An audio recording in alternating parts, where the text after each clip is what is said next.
Welcome to SDN Tech Networking Podcast, world's first human-curated AI podcast. Welcome to the deep dive. So, if you're managing user access today, you're fighting this war on two fronts, right? Yeah, exactly. There's the sleek modern world of cloud apps, and then the stubborn reality of legacy VPNs and all that on-prem gear. The classic hybrid environment. And like we saw discussed at SDN Tech Forum, identity. It's absolutely the top threat vector now, no question. That's really the core idea. You lose control of just one user identity, and boom, you've basically lost control of the whole environment. Doesn't matter how many firewalls you've got. Right. So our mission today is to kind of pull back the curtain on how organizations are trying to unify security across this mess. Exactly. We're going to focus on Duo's evolution and, crucially, this intelligence layer that Cisco Identity Intelligence, or CII, brings to the table. Okay, let's start with Duo. Because for the longest time when you heard Duo, you thought of that simple push notification, right? The MFA push. I knew the classic Duo push, but the sources make it clear it's really moved so far beyond just being an MFA layer. It sounds like it's really transformed into a full-stack identity and access management solution, an IAM solution, positioning itself as a genuine identity provider, an IDP. And that is a critical difference. It's not just doing the second factor anymore.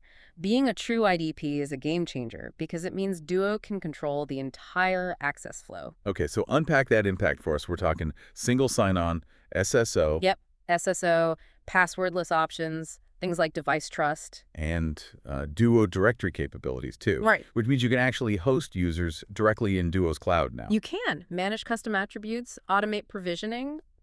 It's pretty comprehensive. And that automation piece sounds key. You mentioned SEM 2.0. That's the standard for automating user provisioning, right? Exactly. And it's not just an acronym. Think about it. An employee leaves. With SCM, their access to all connected cloud apps gets revoked instantly. Yeah. Automatically.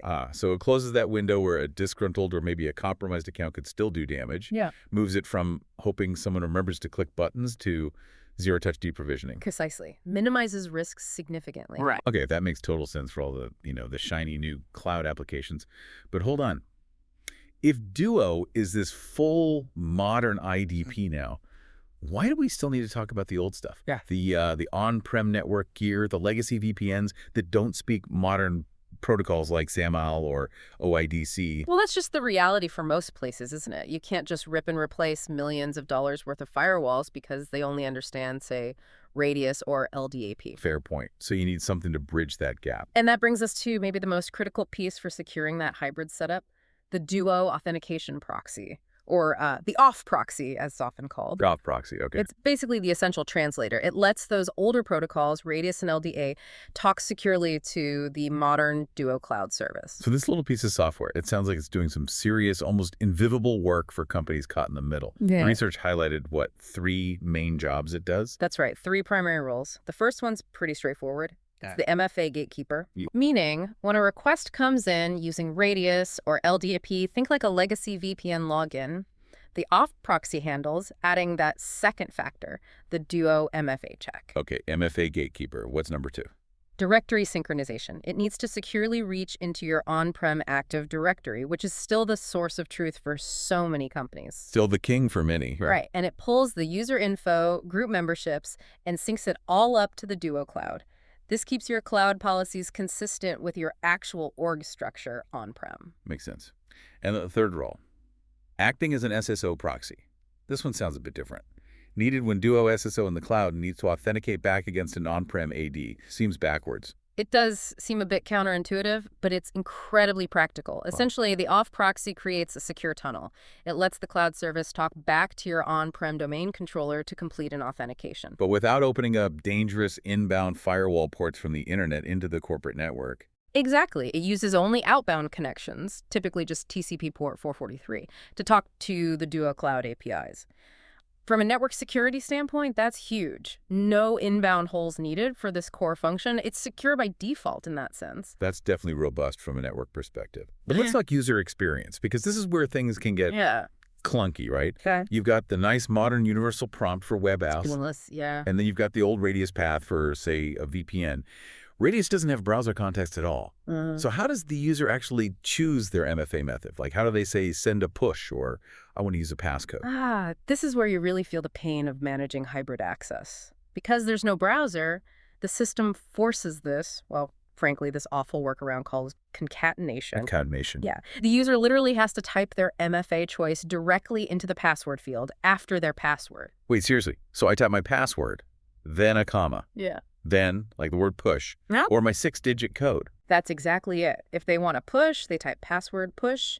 If they have a passcode app, they type password 1233456 or whatever the code is. Wow. Okay, that immediately highlights a massive need for user training. And honestly, it sounds like a potential security issue, too, mixing commands or codes with the password in logs. It is a trade-off, absolutely. It's a limitation forced by the old protocol. And that kind of friction, that kind of vulnerability, even with MFA in place, it really screams that prevention alone, MFA, SSO, isn't enough. Right. Especially when you step outside that perfect modern web environment.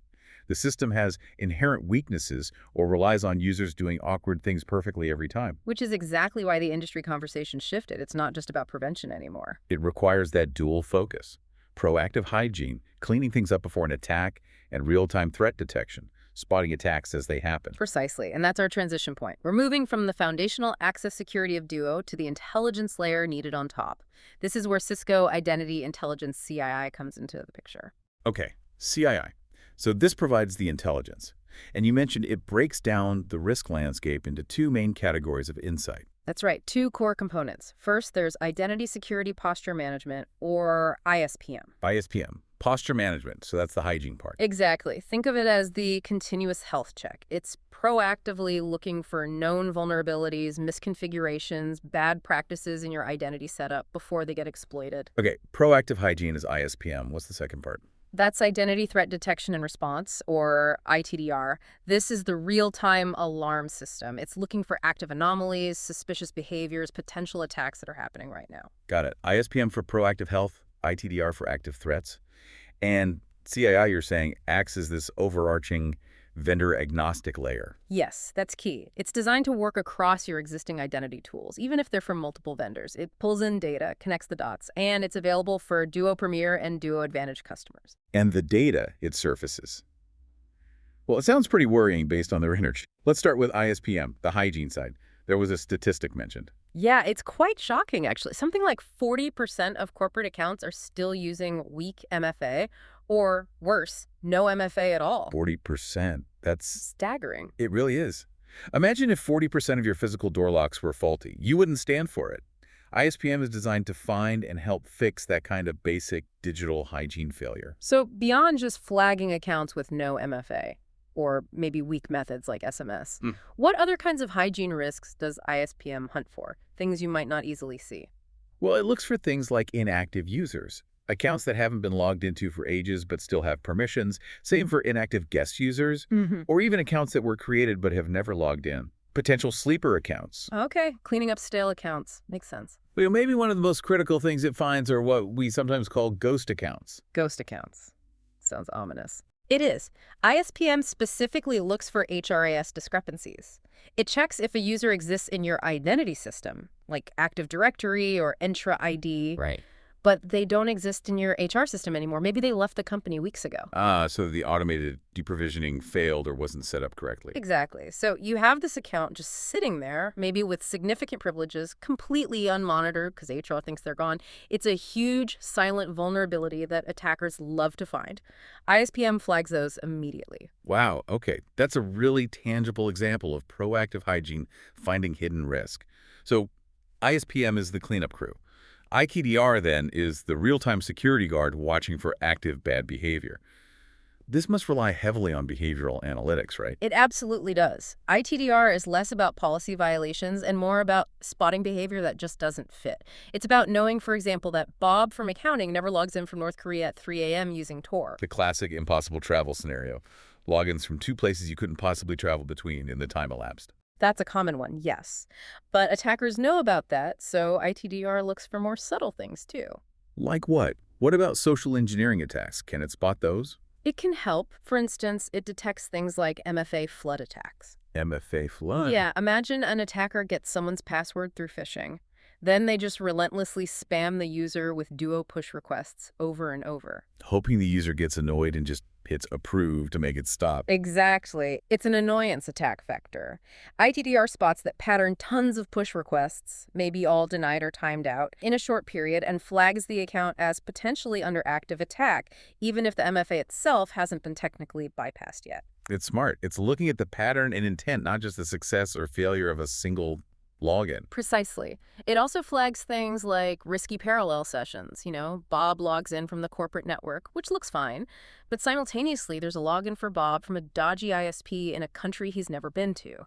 Connecting those dots is crucial. Or even flagging successful logins where weak MFA was used, indicating maybe a policy needs tightening. Yep. Weak MFA was used to successfully sign in is a direct alert indicating a potential policy gap or an edge case that needs review. Now, a really powerful aspect mentioned was the cross-vendor visibility. Most organizations using Duo aren't only using Duo, right? They've likely got Microsoft Entra ID, maybe Okta, plus SaaS apps like Salesforce, GitHub, Workday. That's the reality. And that's where CII really shines. Its strength is consolidating signals from all those sources. It can ingest data from Entra ID, Okta, Okta, Google Workspace, AWS, GitHub, Salesforce, Workday. The list goes on. So it connects the dots across the entire digital landscape, giving you that single pane of glass for identity risk, no matter where the authentication actually happened. That's the goal, a unified view of identity risk across the whole ecosystem. Okay, so we have Duo securing the access, CII providing the intelligence spotting hygiene issues with ISPM, detecting active threats with ITDR. How do we then use this intelligence to make authorization decisions, especially for network access? This is where Cisco ICE comes in. Exactly. Cisco Identity Services Engine, or ICE, is the policy enforcement point, particularly for network access. This is where it all ties together very neatly. Walk us through that flow. Say a user connects to the VPN. Okay, so the user hits the firewall or VPN concentrator. That device sends a radius request to ICE. ICE is the brain here. It makes the policy decision. Right. First, it needs to authenticate the user. So ICE proxies the authentication part over to the Duo authentication, the auth proxy we discussed earlier. Ah, okay. So the auth proxy does its thing, checks the password against Active Directory, triggers the Duo MFA prompt. Correct. Duo validates the user and their MFA method. That success message goes back to ICE, but ICE isn't done yet. Right. Authentication succeeded, but now it needs to figure out authorization. What should this user be allowed to access? Exactly. ICE performs its authorization checks. Maybe it looks up the user's group membership in AD. Maybe it considers posture data coming from CII. Is this user currently flagged as high risk? Okay, gathers all that context. Then, based on its policies, ICE sends the final access accept message back to the firewall. But crucially, it embeds authorization details within that message. Using a specific radius attribute, I think it was mentioned. Yes, typically the Cisco Group Policy Radius attribute. ICE populates that attribute with a specific value, maybe something like SSL Finance Team or SSL Employee. And the firewall reads that value. The firewall reads that Cisco Group Policy value and knows exactly which granular access policy, sometimes called a dynamic access policy or group policy on the firewall, to apply to that specific user's VPN session. So Bob from Finance only gets access to the finance servers, even though he authenticated through the same VPN gateway as everyone else. Precisely. It seamlessly marries Duo's strong authentication with ICE's powerful context-aware network access control. That really paints the complete picture then. You've got Duo for the strong identity foundation and MFA. You've got the auth proxy bridging the gap to legacy systems. You've got CII providing that crucial cross-vendor intelligence layer, both posture and real-time threats. And then ICE enforcing granular access based on all of that. You really need that total coverage, from the newest cloud app using modern protocols like SAML right back to that legacy VPN relying on that awkward radius password concatenation we talked about. The intelligence layer has to see it all. It covers the whole spectrum. Okay, so to wrap up, let's leave our listeners with something to think about, building on everything we've discussed today. Sounds good. Considering all the complexity, especially integrating old protocols like Radius with modern ones like SAML, and thinking about those potential hygiene gaps like inactive accounts or HR discrepancies that ISPM finds, what specific corner of your environment, maybe a legacy system you haven't touched in a while, or those potentially orphaned accounts might be running right now with a weak security posture or maybe even bypass checks, just waiting for an identity intelligence system to finally shine a light on it? Yeah, where are those unseen identity risks hiding in your hybrid environment today? That's the question to ponder. That's it for this deep dive. Go forth, secure those access paths, and unify those identities.